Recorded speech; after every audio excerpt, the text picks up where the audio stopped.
مون star radio کے سامعین کی خدمت میں آداب. سامعین، میرا نام ہے سمیرہ عزیز اور میرا تعلق ہے سعودی عربیہ سے، اور میں سعودی عربیہ کی اردو کی پہلی ناول نگار خاتون ہوں.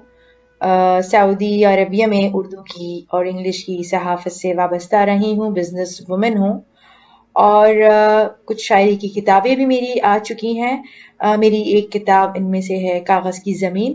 میں اس وقت چاہوں گی کہ آپ کی نظر کروں ایک غزل جو کہ کاغذ کی زمین سے ماخوذ ہے. ملاحظہ کیجیے. ہوا پھر رخ بدلنا چاہتی ہے،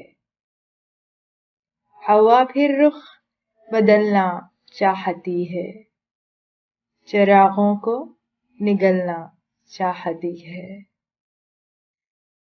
ہوا پھر رخ بدلنا چاہتی ہے، چراغوں کو نگلنا چاہتی ہے. تیرا احسان ہے خودداری مجھ پر، تیرا احسان ہے خودداری مجھ پر، تو میرے ساتھ چلنا چاہتی ہے. تیرا احسان ہے خودداری مجھ پر، تو میرے ساتھ چلنا چاہتی ہے. اور ہٹا دو شمع سے پہرے، ہٹا دو، ہٹا دو شمع سے پہرے، ہٹا دو، یہ ساری رات جلنا چاہتی ہے.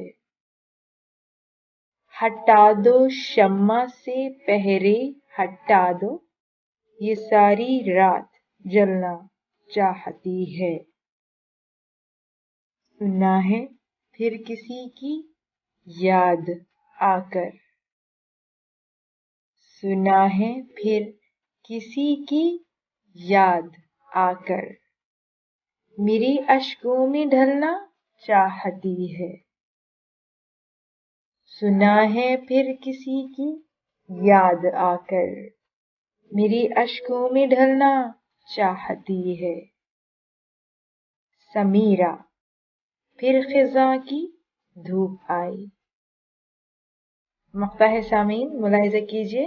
سمیرہ پھر خزاں کی دھوپ آئی، گلوں کو پھر مسلنا چاہتی ہے.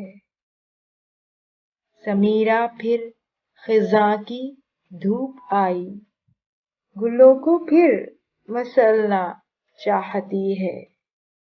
ہوا پھر رخ بدلنا چاہتی ہے، چراغوں کو نگلنا چاہتی ہے.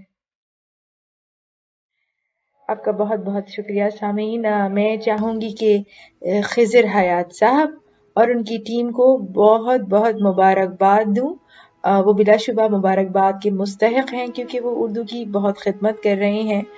اردو کا چراغ یوں ہی جلائے رکھیے، بڑی پیاری اور میٹھی زبان ہے یہ. اور اب میں اجازت چاہوں گی سامعین، اس وعدے کے ساتھ کہ دوبارہ اب میں آپ کی خدمت میں دوبارہ سے حاضر ہوں گی.